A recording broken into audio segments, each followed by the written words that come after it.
In my past life, I lived a plain and simple life with Ethan. As he lay in his hospital bed, holding my hand, he said, "Scarlett, it's nice that you're the one here with me in the end." He didn't regret ultimately choosing me over his true love. He was also content that I had taken care of his life, his work, everything meticulously. But I detected a sense of settling for second best in his words.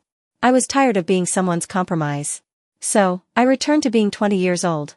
I asked myself, am I willing to go through the same life again? The answer was no. I chose to stay away from him. 1. I was married to Ethan for 70 years, and he passed away at the age of 100.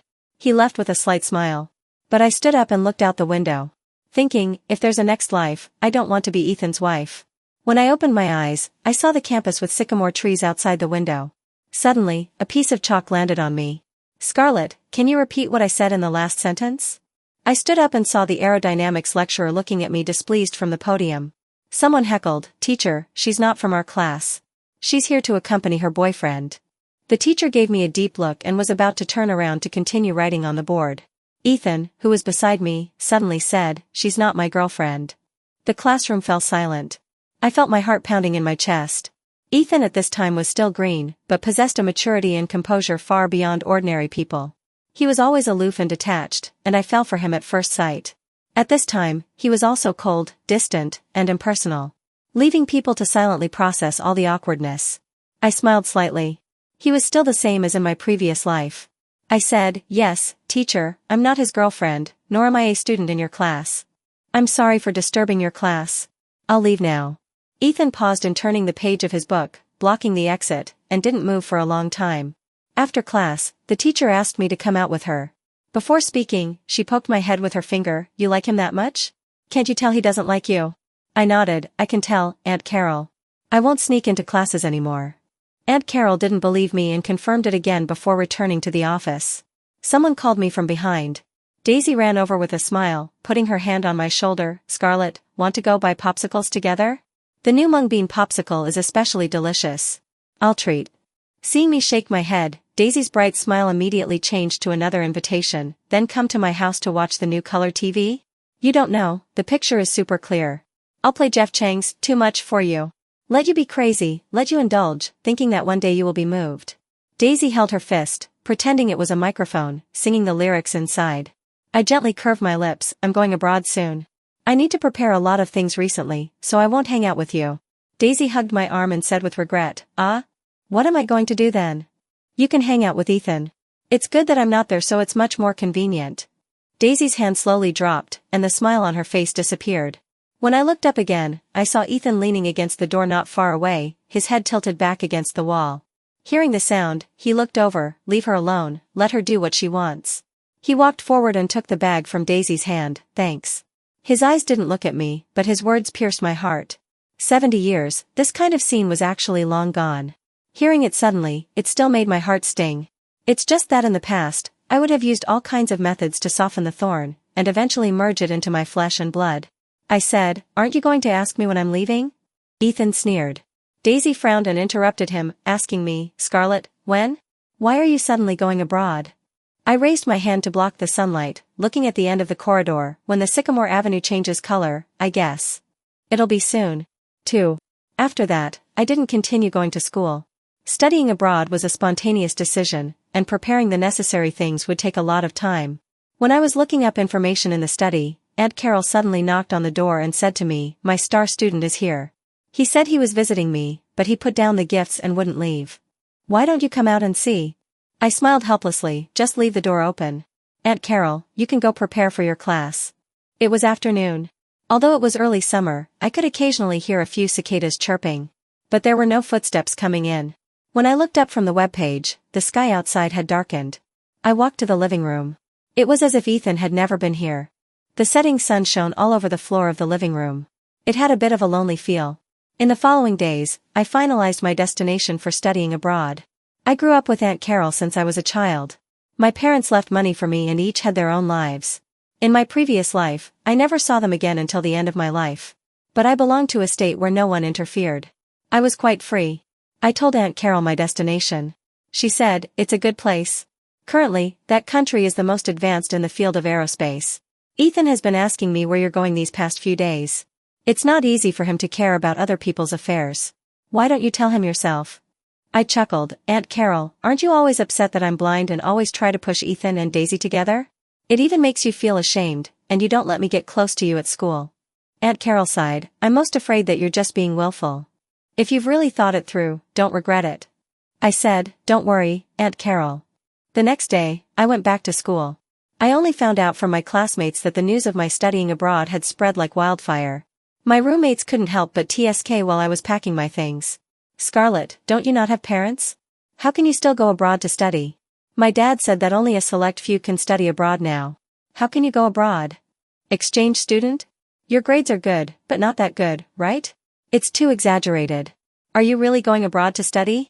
I casually picked up a fashionable t-shirt and looked at it from front to back. Then I threw it in the trash can. The hand my roommate stretched out froze in midair. I asked, didn't Daisy tell you? I won't give you the clothes. She should have promised you benefits. My roommate hurriedly explained, no, Scarlett, Daisy didn't ask me to say that, and she didn't give me any benefits. I said, is that so? Then you're just being a pure idiot. I picked up the packed things and walked out of the dormitory. My roommate followed me out. I paused at the door and pointed in the air with my index finger. I always thought there was a thief in the dormitory. Things always disappeared. I wonder who will be a beggar this time and pick up the clothes. My roommate's face changed. She turned around and went back to the dormitory, pie and G on the table and crying. I walked out of the dormitory. The weather was really nice. It was almost autumn. But before autumn came an uninvited guest. When I got to the school gate, someone reached out and took my suitcase. You're going to Michigan? Isn't your major diplomacy? Aren't you going to follow in your parents' footsteps in the future? I was surprised. Ethan actually knew many things about me that hadn't had time to spread. I said, no, I think they're too free-spirited. Maybe I can meet them even if I don't become a diplomat. Perhaps, they can ride the plane I built when they fly around. Wouldn't that be a kind of encounter? The suitcase in Ethan's hand suddenly slipped. The luggage was scattered all over the ground. Suitcases were still inconvenient. I squatted down to pick it up. Ethan kicked it irritably. Are these things worth you coming back here specifically for? You don't need to say goodbye to me? I said, with what identity should I say goodbye to you, Ethan? 3. Ethan was a little baffled. In my previous life, we got together 5 years later, in the year 2000. At that time, we had already graduated. Daisy went abroad to study and met an American rich businessman abroad and quickly got married. Ethan then proposed to me. Even at that time, we hadn't seen each other for 3 years since graduation. I agreed to marry him without thinking. When I belittled myself, I thought that time could overcome all difficulties. As long as Ethan was mine, there would always be time to slowly achieve everything. Including making him love me. Facts proved that 70 years was not enough. But just a few days after I was reborn, I no longer revolved around Ethan, and I actually discovered signs that I had dreamed of in my previous life. But I didn't believe it. Ethan wouldn't have me in his heart. At least not now. He just wasn't used to it. I didn't wait for Ethan to answer. Ethan, only you know that my parents are diplomats, right? Others always thought that I had no parents, no relatives, no one. For example, Daisy, who was walking towards us. Ethan was impatient. I didn't tell anyone. Don't you not like talking about family matters with others? Yes, only Daisy thought I was an orphan between us. Ethan frowned slightly. What do you want to say? Daisy hasn't said anything about you either. You should trust her. Everyone thought she and I had the best relationship. She was the one who should keep my secrets the most. I didn't comment. When Daisy smiled and waved at us, and then ran towards us in a flowing skirt, I took a step back, closed the scattered suitcase haphazardly, and threw it next to the trash can. Then I turned around and walked out of the school gate. The matter of me going abroad intensified. Many people contacted me, either with envy or saying, if I get rich, I won't forget you. Later, some people even suggested holding a farewell party for me. In the karaoke room, Ethan sat silently and unapproachable in the darkest corner. Various colored lights flickered in the room. When everyone saw me coming, they cheered. Welcome our college's first international student to the stage. Come on, let's have our protagonist shine on stage today. Big international student, sing a song for everyone. Don't go abroad and look down on us. You have to speak English when you study in the United States, right, Miss Scarlett? Can you speak English? Why don't you sing an English song for us? Looking around, there were many familiar faces. Most of them were boyfriends who had dated Daisy, and their brothers. I took the microphone and smiled gently. Let's sing a Chinese song. I just learned it recently. Without waiting for anyone to make things difficult, I started the accompaniment myself. When singing, since love, it is difficult to distinguish right from wrong, don't escape, face it bravely. Ethan in the corner moved slightly. The shadow of his forehead hair made it impossible to see his emotions. There was a lyric before that, I really want to give you another chance, I really want to ask you who you love. He was indifferent. In this love triangle, I should quietly disappear. When the song ended, someone was stunned for a moment and led the applause. I walked to the sofa booth, opened a bottle of soda, and took a sip, tilting my head back. The karaoke room continued to be lively. They seemed to have forgotten their original intention, scrambling for the microphone. Various distorted voices came out, making people laugh from time to time.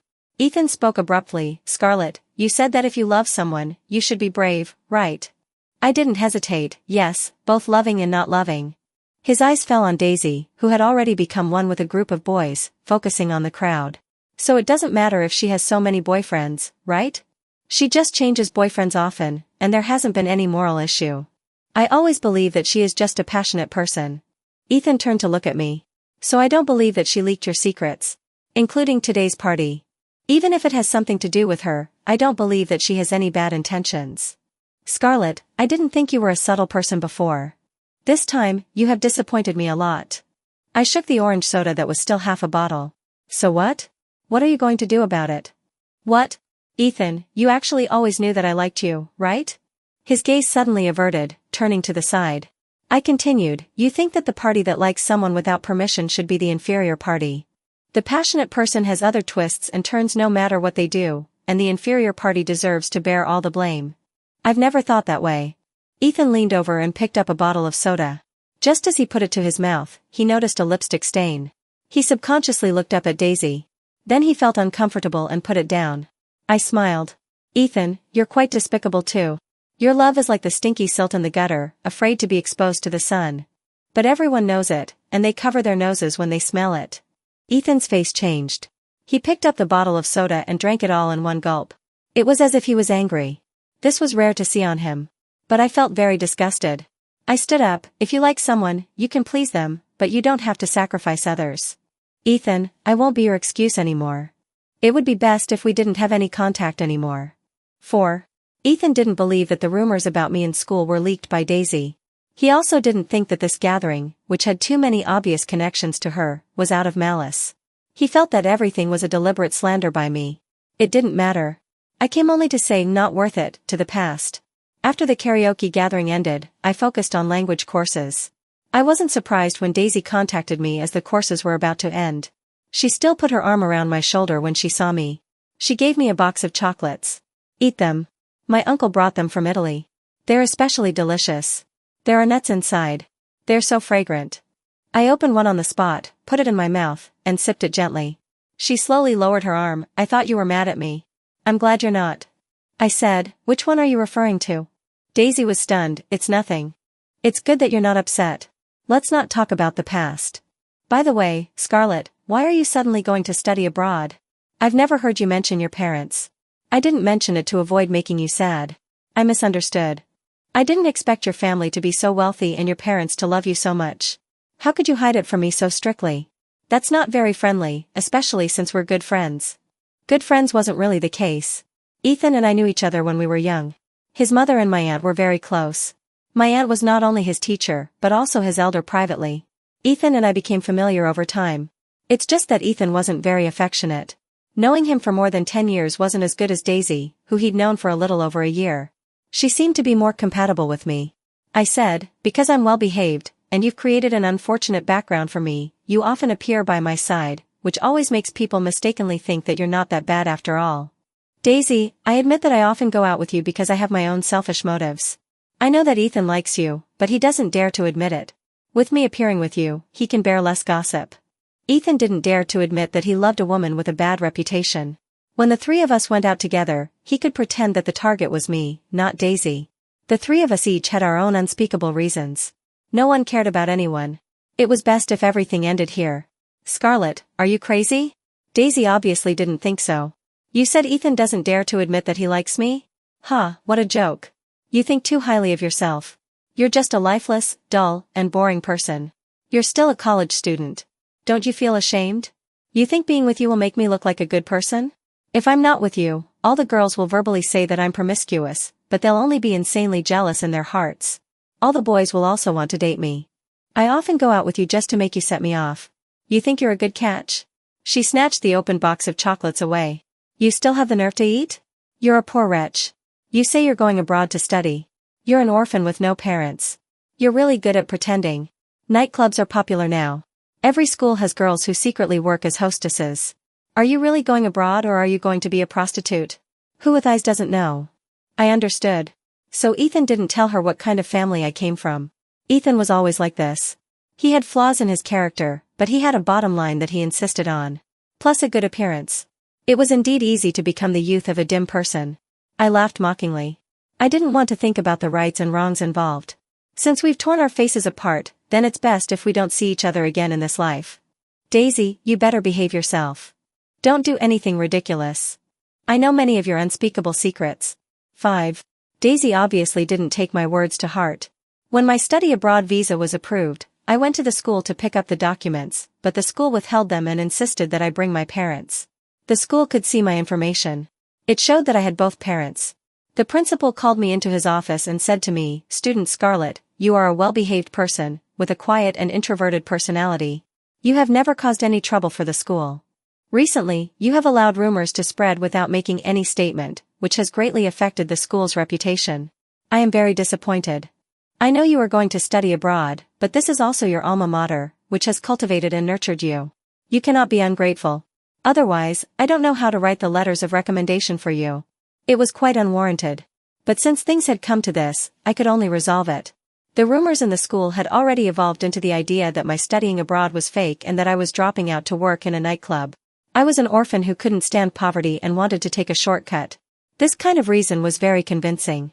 Walking on campus, people were discussing it everywhere. They said that people like me who were not severely punished would corrupt social morality and lead more female college students astray. This was clearly not yet the internet age. It was hard to imagine how much effort Daisy had put in to achieve this effect. I had given my roommates many things in the past. As soon as they touched the material, they knew the price was not low. But they said in the chat room that my things were all given by Daisy out of kindness. I took them back and said they were mine. So, a charge of being vain and materialistic was thrown at me again. The rumors were not difficult to quell. I took out my account deposit certificate, which showed that I had millions in savings as soon as I was born. Without going back 20 years, millions in the 90s was already a lot. Once the deposit slip came out, many people became quiet. I didn't explain the rest. After all, as a top university in the country, it was not a place where groundless rumors could run rampant. I successfully obtained all the materials needed for studying abroad. Once the Michigan acceptance letter arrived, I could go to the United States. It was already midsummer, and the school was about to go on vacation. I thought that this matter had been forgotten by everyone. But Daisy, with red eyes, slapped me the moment I opened the door. I looked at the person standing next to her. "This is my aunt's house. You brought someone to hit me?" Ethan frowned. I didn't know Daisy was going to do this. "Can you not think of me that way? Scarlett, have you realized that you've been different since that class? You always interpret others with malice. Could it be that you were too silent and quiet in the past, and didn't talk much, so this wasn't revealed? Could it be that I never really understood the real you before? What a scoundrel." My first instinct was to call the police. But then I suddenly remembered that surveillance wasn't widespread at this time. There wouldn't be any witnesses either. So I raised my hand and slapped back directly. I slapped Ethan. "Ethan, you're not only deaf, but also blind. I don't welcome you coming here to go crazy for no reason. Get out." Ethan was stunned and grabbed my hand. "You hit me? What's wrong with you? Is it because I didn't admit that you were my girlfriend in public that you're still angry? But we're clearly not. Is there a problem with me denying it?" We were arguing, ignoring Daisy. She squeezed us apart forcefully. Crying, she shouted, "Ethan, have you forgotten the purpose of our visit today?" Ethan's face turned cold. "Scarlett, apologize. Apologize to Daisy." 6. I laughed in anger. "Why should I apologize?" Daisy cried and accused. "Scarlett, I've always treated you as my best friend. Why did you imply to Ethan that I was the one who started the rumors about you? I thought your parents weren't around anymore, but I'm not the only one who thinks that way. Why do you say it's me?" I looked at Ethan. "Did you ask her?" "Yes, there's nothing wrong with doing that. I just wanted to find out." "There was nothing wrong with it," I said. "Indeed, you're the only one.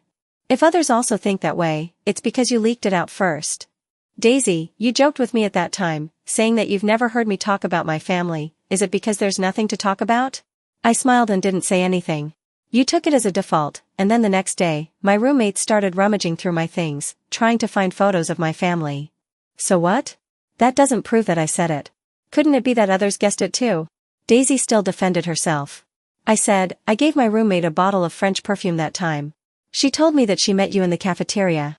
You were worried on the surface, saying that you were afraid that my family was unhappy and that it would cause problems in my heart. That night, the whole dormitory had a chat session specifically to force me to talk about my family. Daisy, that was not long after we reported to the school. Military training hadn't even started yet. Do you remember? Scarlett. Ethan suddenly roared. From that time on, you knew what Daisy had done to you, and you were still her good friend for a year? Oh, that's not right, it's fake. Have you ever been sincere to anyone? You don't treat her as a friend, and you don't treat me as anything. All these years, I thought you were to me, but it was all fake. I crossed my arms and tilted my head to look at him from the door. What was I to you? Ethan, aren't you clearly aware that I've liked you for so many years, and you're still at ease using my feelings for you to get close to Daisy? Do you also have the right to criticize me? Ethan suddenly choked, turned his head, and his Adam's apple slid several times. Then don't go abroad. 7. As long as you don't go abroad, I can. I interrupted Ethan, not wanting to hear what he was going to say next. What do you think you are to ask me this way? Ethan, it's me who you like. Daisy's voice took precedence over mine. At this moment, she seemed to have lost her confidence. She clearly didn't lack it, but she just needed the love of all the boys. I closed the door, not looking at the choice in Ethan's eyes. Before the day of admission, I first went abroad on a tourist visa. I didn't expect that after this farewell, it would be until '96, during the Olympics in the United States. As a volunteer, I saw Ethan while guiding the audience into the venue. He was with Daisy. There was nothing wrong with that. But what made me take another look was Daisy's pregnant belly. Ethan met my gaze and didn't mean to explain. There were many people, and I didn't have time to let them reminisce. After arranging everyone, someone suddenly dragged me into the dark compartment. I didn't say a word, quietly listening to the sound of breathing in the dark night. Someone buried their head in my neck. Scarlett. The end of the tone was trembling. Ethan was trying his best to restrain himself, not wanting people to know that he was crying. But he forgot that his tears flowed down my neck and spread to my collarbone, accumulating in a small depression. I gently pushed him away. I still have work to do. He stubbornly refused to leave even a little. Why did you lie to me? What? Michigan doesn't have you at all.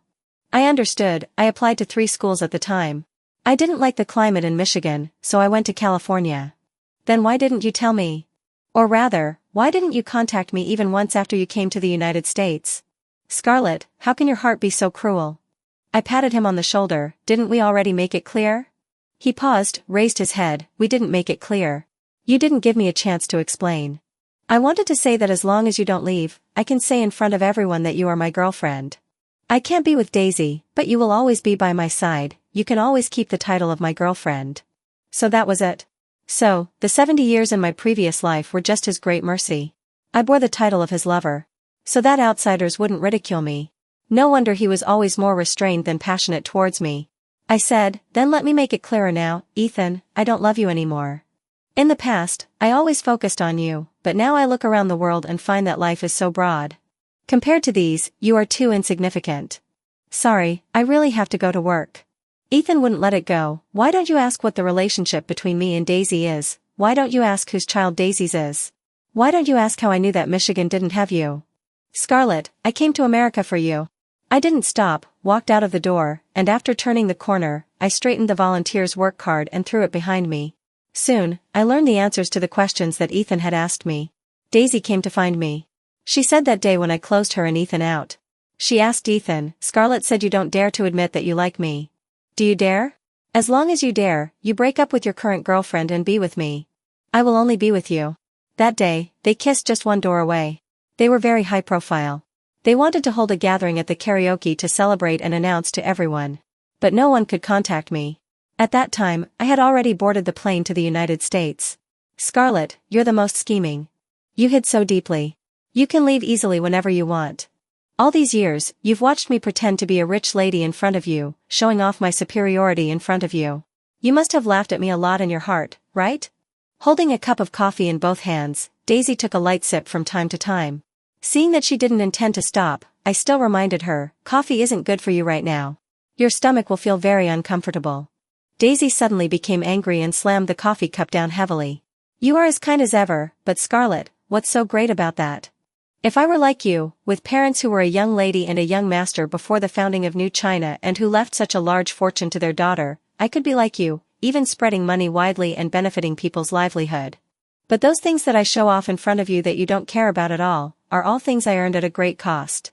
You, and those like you, whether rich or poor, who all despise me from the bottom of your hearts, if you lived in the mud like me, you wouldn't necessarily be better than me. I also took a sip of coffee and asked her, have you said enough? I wasn't a trash can. I had no obligation to listen to this. Daisy looked up in surprise. You used to be very willing to listen. That's right, it's because you used to be a fool and liked Ethan. For him, you could do anything. Including patiently getting along with me. Seeing that I was impatient, she showed a smug smile. Do you want to know whose child is in my stomach? It's Ethan's. 8. The night I flew away from the country, Ethan left the karaoke room without me, leaving Daisy behind. That night, Daisy was crazy and indulgent. Soda turned into wine, absurd and dissolute. Daisy was pregnant. She couldn't find the father of the child. She took the pregnancy test report and found Ethan. She asked him to be responsible, saying that if he hadn't left, the child in her stomach would have been his. Because that night, she wanted to give herself to him. Daisy then questioned Ethan. I said I would only be with you. Don't you believe me? Ethan, I've had so many boyfriends, but I haven't given myself to any of them. You ruined me. The wine I prepared for you was drunk by someone else. Do you know that I shouted until my voice was hoarse when I was forced that night? Do you want me to tell you the details of that time in detail? Ethan roared, enough. But he could only grit his teeth and accept it. Do you want to know what happened to that child back then? Why do I have Ethan's child again now? Daisy asked me, supporting her pregnant belly. I really didn't care. I set an alarm, pretending to answer a call. Flip phones were not yet popular at that time. Daisy only stared at my phone, her eyes full of jealousy as if it were real. I smiled, sorry, excuse me. She later sent an insistent and emerging email, telling me the whole story. Scarlett. Hello. I still want to make it clear to you about the child. At that time, Ethan agreed to be responsible for me, but in the blink of an eye, he made an appointment for an abortion. You are also a woman, you should know how embarrassing an abortion is. I just had a few more relationships and it caused rumors. I almost became the enemy of all the girls in the school. If I really had an abortion, I don't know how many people would despise me. I begged him not to go, but he actually left like you. He went to the United States to beg his father. His father abandoned his wife and children and went south to do business when he was 2 years old. He married the daughter of a wealthy family in the South and immigrated shortly after. His father didn't want to recognize him as his son at all. He really wasn't ashamed to show his face. He didn't care what others thought of him at this time. He begged his father to operate and arrange for him to enter an American university. But how funny. You didn't go to Michigan at all. He lost all face, but he still couldn't get what he wanted. This is what he deserves. After I found out, I had an abortion at a shady clinic and came to the United States to find him. Before I had time to say or do anything, he took me in the bathroom at the airport. Scarlett, this is the origin of the child in my stomach now. Do you think it's disgusting? If it's disgusting, don't be with Ethan. You don't lack anything now. You better not rob me. Otherwise, I will pay everything and kill you, maybe. Perhaps forgetting to sign the letter, she sent another email, marking the previous one as invalid. She typed the content again. But perhaps it was too rushed, and she made several mistakes. There were also several places where the wording was inconsistent. Perhaps she only paid for an hour at the internet cafe. I looked at the rather formal, thank you, and best wishes, at the end and laughed for a moment. I said to Ethan, who came to me, sitting opposite me uneasily, did you and Daisy have a very bad time in China? It could be foreseen. A pair of sophomore students from prestigious universities. One had always had a bad reputation and finally did something shocking, unmarried and pregnant. One seemed serious and motivated, but secretly got someone pregnant. In an era when thinking was not so open, how much would they be condemned by thousands of people?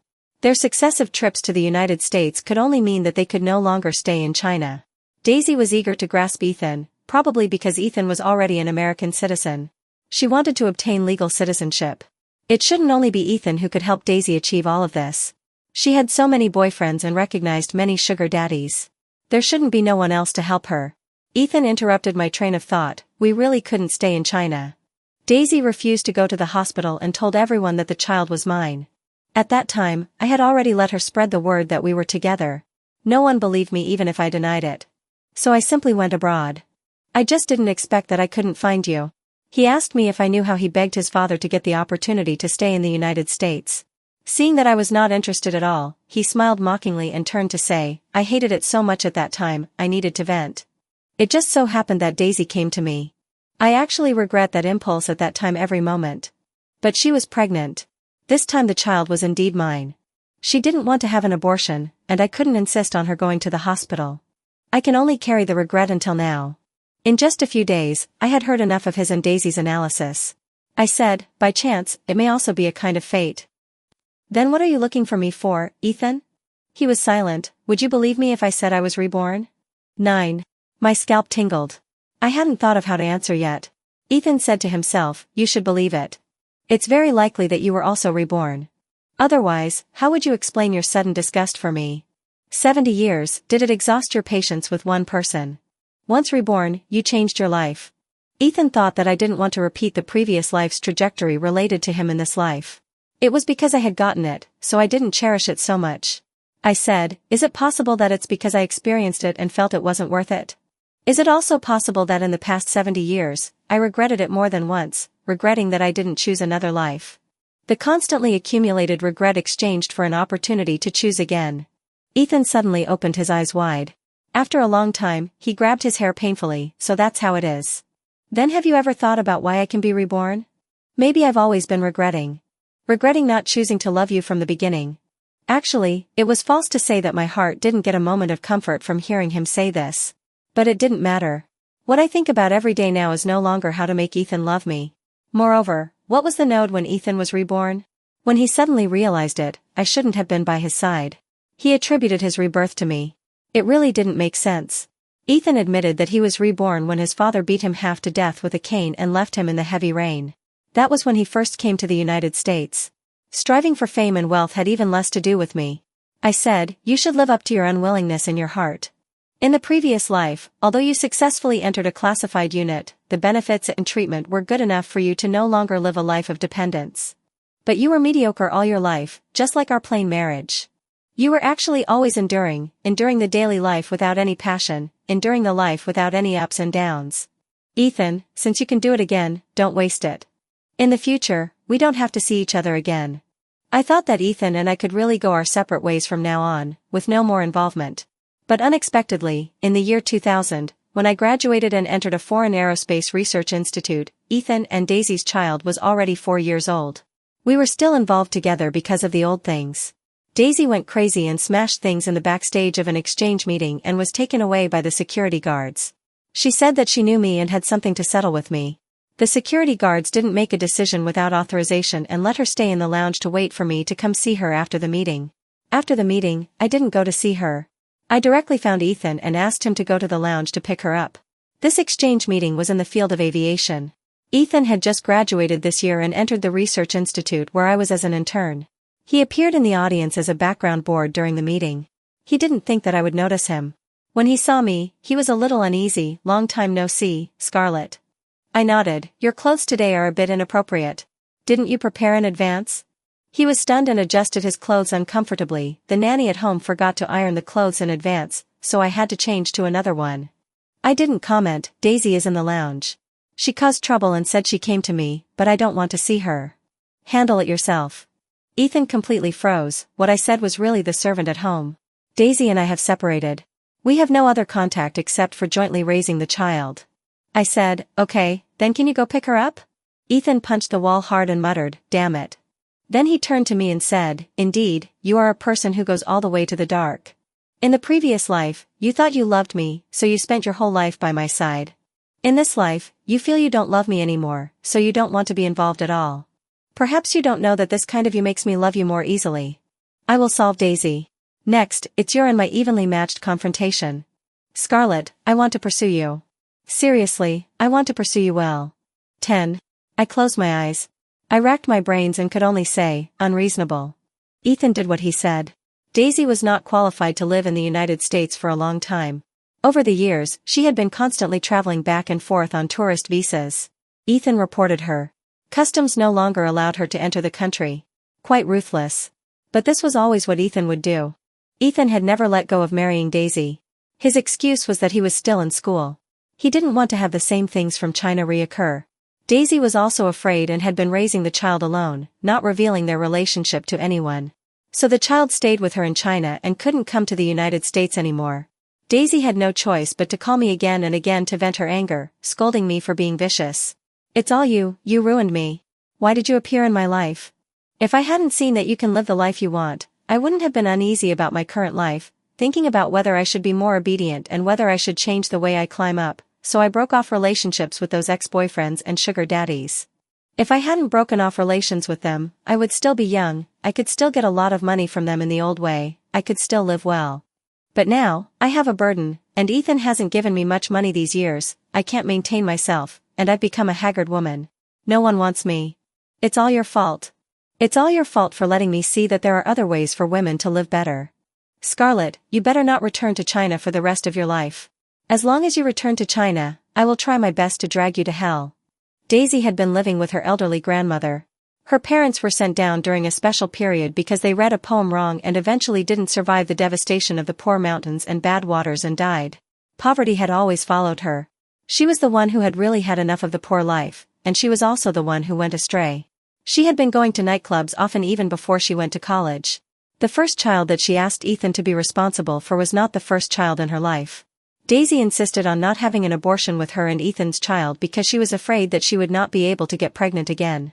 When I was bearing the rumors and almost affected my studying abroad, I thought about saying these things to fight back. But thinking that if I did this, I would be no different from Daisy, so I gave up. Fortunately, later, the rights and wrongs were clarified.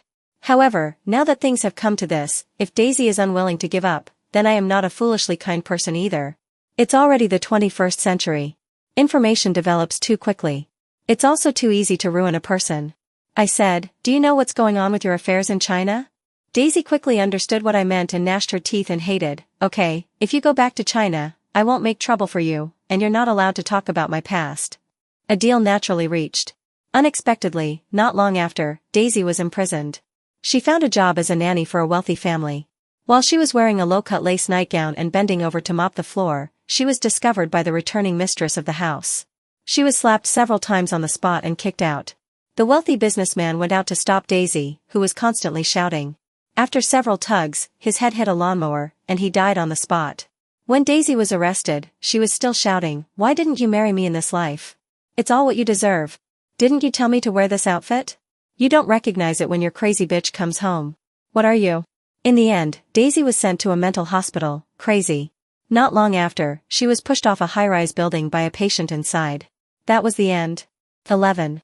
When the news of Daisy's death came, Ethan was using his work to wait outside the laboratory, wanting to have lunch with me. When I walked out, he happened to put away his phone. I asked, "Aren't you going back to see?" Ethan wanted to take my file bag for me, but I dodged it, touching his nose. "I have nothing to do with her, what's there to go back and see?" "Then what about your son? Aren't you going to care about him either?" He never called me Dad. "Isn't that because you didn't recognize him?" "Ethan, I really don't know why ordinary people like you and me, who are everywhere in this vast world, need to pay so much attention to so-called reputation. For the sake of reputation, you can even abandon your own flesh and blood." Ethan 勉强保持温和语调, "But how am I supposed to explain that I suddenly have a son?" I didn't want to care. But growing up alone was too difficult. Even if Ethan's son was a complete stranger to me, I still wanted to say a few words for him. "Ethan, why do you have to explain these things to others? There aren't that many viewers in life. No one is paying attention to what you're doing at all times, and not that many people want to know what the origins of everything you do are. Why are you always thinking about explaining to others? Can't you just live your own life well?" Ethan stood there dejectedly, thinking for a long time. But that's not what the world told me. Everything I've experienced tells me that I have to please this world enough to get some of the things that should belong to me. What are the things that you say should belong to you? Your father's identity as a son? The descendants of rich people. It was wrong for your father to abandon his wife and children, but he became the current wealthy businessman by his own efforts. If he had stayed by your side and your mother all the time, he would still be a small vendor selling fish in the vegetable market, with fishy smell all over his body all day long. Why should the identity of a wealthy second generation inherently be yours? I had said enough. Ethan obviously couldn't listen. I no longer cared about him and started preparing to return to China. No one knew why I suddenly wanted to engage in aircraft manufacturing. In my previous life, I only learned before I closed my eyes that my parents had sacrificed when I was born. They were bombed by foreign shells while stationed abroad, and their bodies were gone. So I wanted to build an aircraft that could become the most advanced weapon in the world. I wanted to make the motherland stronger. That way, no one could ignore the identity of the Chinese and throw bombs at will. The aircraft manufacturing I had been researching also belonged to the military industry. In order to avoid being obstructed when returning to China, I had Aunt Carol adopt Ethan's son. Using the excuse of going back to help with the adoption procedures. Ethan wanted to come back with me. I made a report to the leaders of the research institute, and he was left behind. There was no way, he couldn't prove that the child was related to him. Without a legitimate reason, it was also difficult for the Chinese to get leave from that research institute. Realizing that I didn't plan to go to the United States anymore and was contacting relevant domestic research institutes, the U.S. Research Institute sent Ethan back to lobby me. I didn't expect that one day Ethan would be imprisoned for espionage. After Ethan's several attempts to persuade me to not let go failed, he received orders to first join the Domestic Research Institute and slowly infiltrate it. Unfortunately, I discovered him stealing internal data. I reported it to the relevant departments in time. After Ethan was taken away, he had to see me before explaining everything. "Scarlett, your obsession with being reborn isn't because of me either, is it?" I said, "Yes, love, no matter how big or small, is worth being treated with heat. I love my parents, and I love my country. But I no longer have that kind of feeling for you." He bent over, his shoulders constantly shrugging. Originally, as long as I returned to the United States smoothly, I could be promoted and win awards, I could get my father's recognition, and I could share his family business, but I didn't expect that I would be ruined like this, irredeemably. He thought of something again and kept shaking his head. "No, you said that there is no originally. What is originally? There is no originally that is more subversive than being reborn once." But I still couldn't get what I wanted even if I came back again, and only regret was left. Life shouldn't expect originally, and it shouldn't expect rebirth. Life should be treated as only once. Live well and without regrets. I also sighed. Fortunately, this time, I had no regrets.